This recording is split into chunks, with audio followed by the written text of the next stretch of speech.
Hey there, this is Dr. David Russ in Portland, and today I'm going to talk you through some deep hip releases. You're probably carrying tension in your hips. If you have chronic low back pain, pelvic pain, or hip pain, this will be a great series for you.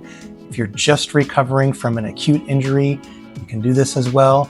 But as always, I caution you to not continue if it is increasing your pain. This should be pain-free, and when you're done, you'll feel relaxed and loose. You don't need any equipment for this. Like with most of the hip stuff that we do on this channel, we're really focusing on creating nice, healthy, smooth, glassy spin of the ball in the socket, which takes so much stress off of the low back and the SI joint. For every 5 degrees of lack of spin here, there's 5 degrees of extra movement that have to happen here. This is for stability. This is for mobility. At the same time, we're really interested in keeping the pelvic floor relaxed.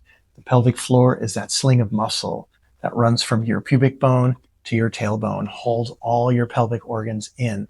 Super important. And it's an area where a lot of us hold a lot of tension without realizing it. We don't sense it, but it's creating a lot of immobility and restriction of movement of the hips and pelvis, which puts a lot of strain on the lower back. So let's get into this. Start seated in the center of your mat. Try and get your sit bones connected to the floor and your legs nice and relaxed. Now my hamstrings are short enough that if I'm sitting on my sit bones on the floor, I can't sit up tall. So that's why I'm leaning back on my hands. And I suggest you do that as well. If sitting on the floor and leaning back on your hands is still too much for your hips, prop your sit bones and your butt up on a pillow or a bolster or a couple of yoga blocks, something soft that you can sit on but wide enough for you to move on. And that will help take some strain off of your sit bones.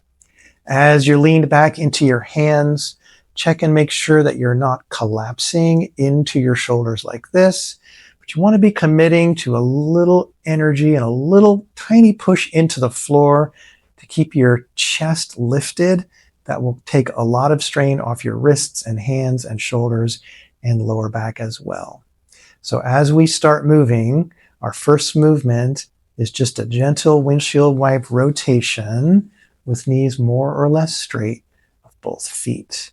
It's okay if your knees bend slightly, and you are also free to have your knees as wide apart as you want. This is just getting warmed up, so there's no need to feel a deep stretch immediately. We'll get into it. The idea is more just start the feeling of spinning of the ball of the hip in the hip socket. Start the feeling of sensation of the deep hip muscles, especially the groin and the upper hamstring, and just kind of getting into the initial stages of this movement. Take a minute as you're doing this to feel, where is this movement coming from? What muscles are initiating this movement? For me, it's the inner thigh. The next thing you're going to do is start to intentionally initiate this movement from your foot. So think about your right foot. Point it down, turn it in, and notice as it turns in and the ball of the foot goes for the floor that the whole leg wants to turn in, and then relax that. On the left foot, turn it in. The ball of the left foot goes to the floor. It's fine for the knee to bend a little bit, but the whole leg wants to roll in with it, and we're going to let it, and then we're going to relax. Right side again. The ball of your foot aiming to the floor, creating movement all the way up into your right hip, and the left side too. You want to keep that sit bone on the floor for now. So if I were to lift the sit bone, it would look like this. We're going to get there. But for now, we want to keep the sit bones anchored on the floor, initiating the spin of the hip from the foot. Yeah. Now, as your toe and ball of your foot come toward the floor, feel into the hip and see if you can give it another degree of movement. This you're going to feel way up here, almost to the groin, the very top of the thigh. You may feel it in your groin as well. Don't force through any pain. We're just waking these up. Left toes to the floor, and then a little squeeze from the hip. That little squeeze from the hip. On the right side, thinking about like aiming the inside of the knee for the floor as well. Your knee bends a little bit with this movement. It doesn't stay straight, but it doesn't bend very much. Right side one more time. Yeah. Left side one more time, starting with the foot, letting the leg spin in, and then using the upper thigh muscles to create a little bit more movement. And take a break. Going to take a moment to recognize and articulate that in order for any movement to take place, some muscles need to contract and other muscles need to lengthen. And it's that lengthening that we really want to make sure we're paying attention to as we're doing this series. Strength is great, stretching is great, but also we need to just teach our muscles to relax and allow movement to take place. And so much of the issues that show up in people's hips and low back, and really everywhere in their body for that matter, is a lack of ability of muscles to relax and lengthen. So that's why we call this type of work sensing and softening, because we're taking time to feel it and observe how it lengthens so that we're teaching our brain what it feels like to lengthen and relax this muscle so that we just get better at it. So before we were going into hip internal rotation, initiating from the foot and giving a little extra squeeze with the hip. Well, now we want to initiate it from the hip. So your toes stay relaxed, your ankle stays more or less neutral. Roll this right hip inward without contracting your foot at all. It's all coming from the hip. And then relax. And the left side, turn it in from the upper hip. Hold it here a moment. In order for this foot and this hip to turn in, the internal rotators of the hip need to turn on and the external rotators need to turn off. Come to the right side. See if you can sense where those internal rotators are. They're in the groin and the top of the thigh, and the external rotators are in the butt, the back of the hip. So take a moment as you're holding this hip, this right hip in internal rotation with the foot relaxed, to feel and sense the lengthening and the opening in the back of the right hip, and then relax the whole hip. Take your time on that relaxation phase, because teaching those internal rotators to relax after contracting is another opportunity for your nervous system to experience the relaxation and lengthening of muscles. Now the left hip comes in, a little extra squeeze of the internal rotators, and you feel those external rotators relax and lengthen. And then a slow, gentle relaxation of the internal rotators to come back to neutral. One more time. A nice contraction of the right hip internal rotators. Feel the spin of the ball in the socket. Feel the deep muscles in the butt relaxing and opening. And then relax the whole thing. And it gently just kind of rebounds back to neutral. One more time, turning in on the left, a little squeeze. And we're not squeezing the pelvic floor. We're not squeezing our butt. The butt needs to relax in order to let this happen.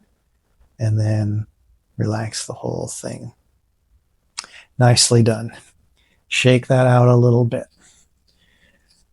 Now, on the right foot, turn it out and then relax.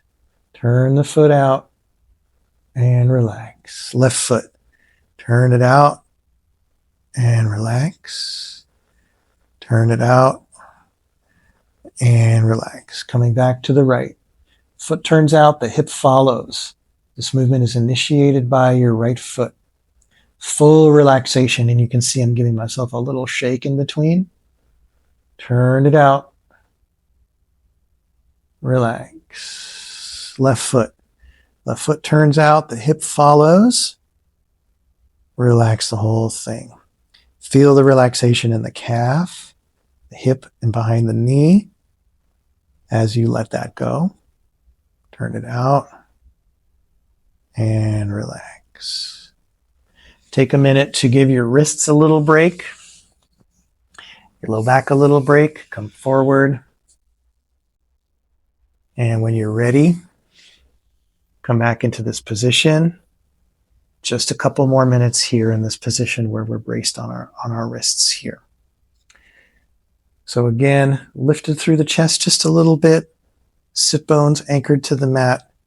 Now we're going to open the right hip without contracting the ankle.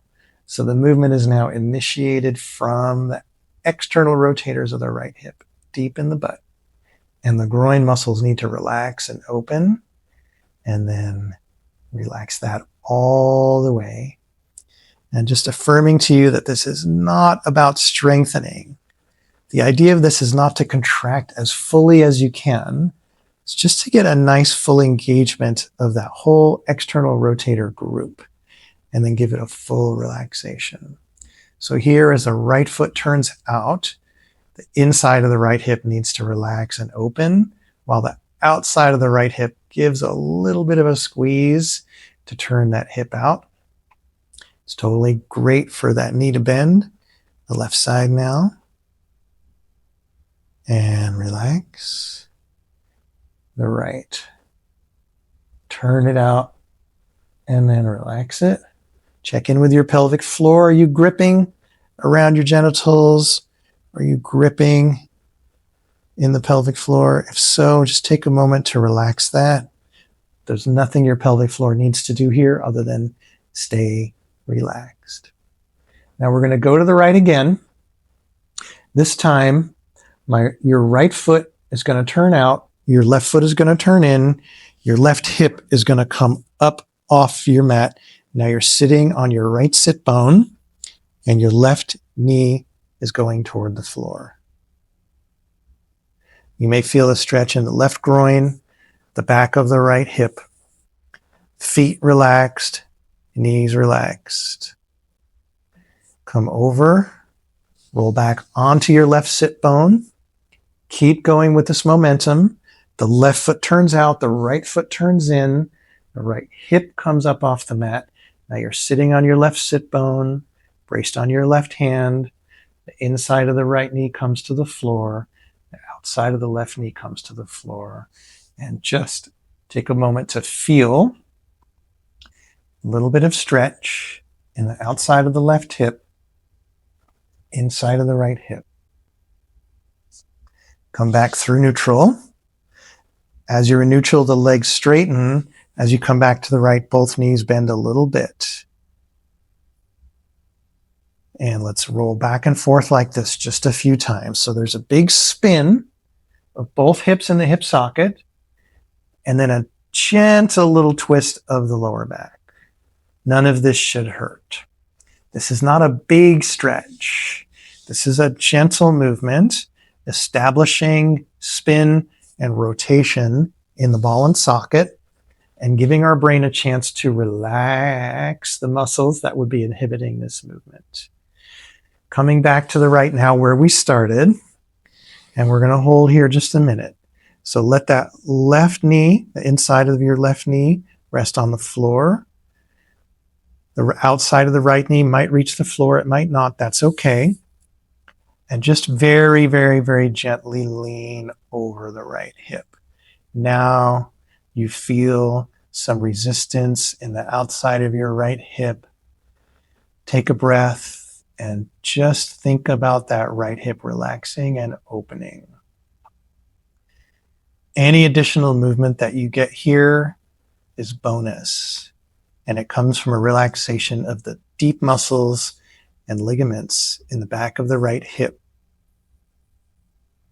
and some nice smooth spin of the ball of the right hip in the socket. If this feels pinchy in the groin on the right, don't push through that.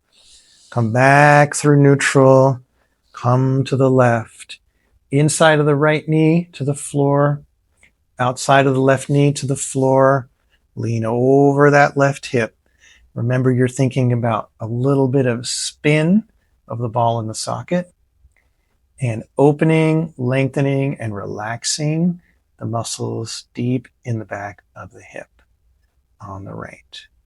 If you feel any pinching in the hip flexor on the left or in the left groin, back off. Don't push through that. That's not what we're doing here today. One more time to the right. Big turn, sitting on the right hip bone, inside of your left knee on the floor, outside of your right knee as close to the floor as it'll come. Give yourself a little stretch in those glutes and piriformis and deep right hip rotators. It feels really good. Taking this nice and slow. You can see I'm inching forward a little bit on my mat as I do this, and that's okay. We can fix that in just a minute.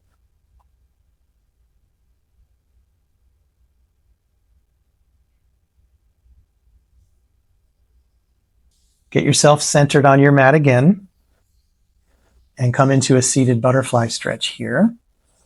Soles of the feet together, sit bones on the floor. If you need to prop up your sit bones on a prop in order to get your sit bones connected, do that. I'm going to turn to the side so you can see what this looks like on the lower back. If your hips and lower back are really tight, your butterfly might look like this.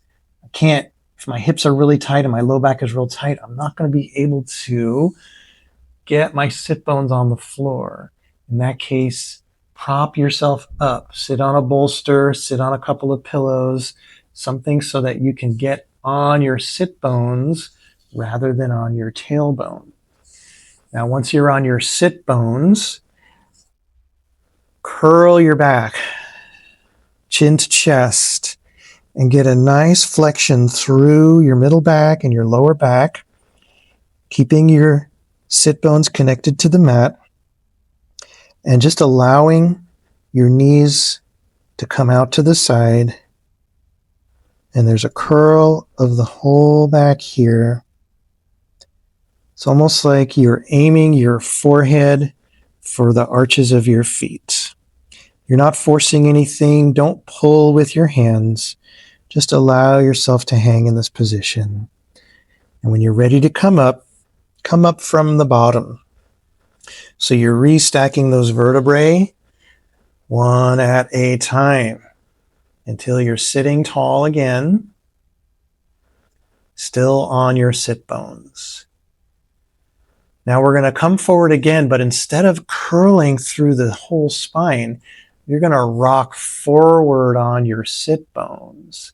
Now, and you can see me, I'm using my hands on my ankles and my shin bones here to give me some support and pull me forward on my sit bones, and then relax. So thinking about those sit bones like they're the rails of a rocking chair, and you're rocking forward and you're rocking back. And as you rock forward, your back doesn't curl. Your back stays neutral. Check in with your pelvic floor. Are you squeezing around your genitals while you do this? If so, don't. Just notice it and decide you're going to let it go. Coming forward and relax. Now we're going to come forward and hold. Come forward and hold. So you're rocked a little bit forward on your sit bones. You're propped up on a prop if you need to. You're using your hands for support. It's a little bit of arm action that's pulling you into this, but your low back is pretty relaxed and your pelvic floor is relaxed. We're just getting a full rotation of the hip ball in the hip socket and noticing what might be inhibiting that movement. Is it tension in your groin? See if you can just sense that and soften it a little bit.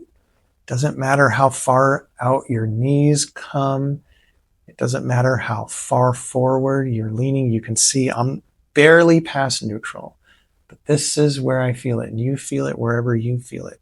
You may be horizontal on the floor before you feel any resistance. That's okay. Come out and back in, sitting tall, pulling with your arms, coming forward on your sit bones. So it's like the pubic bone is kind of reaching for the floor, and we're not taking our forehead to the arch of the feet anymore. It's like we're taking our chest to the wall in front of us, and relax that. Come back into a neutral seated position. So this was a slow and steady, very, very, very gentle and relaxing way to get into our deep hip. I recommend you get up and walk around a little bit, see how your hips and lower back feel. I bet they feel quite a bit looser.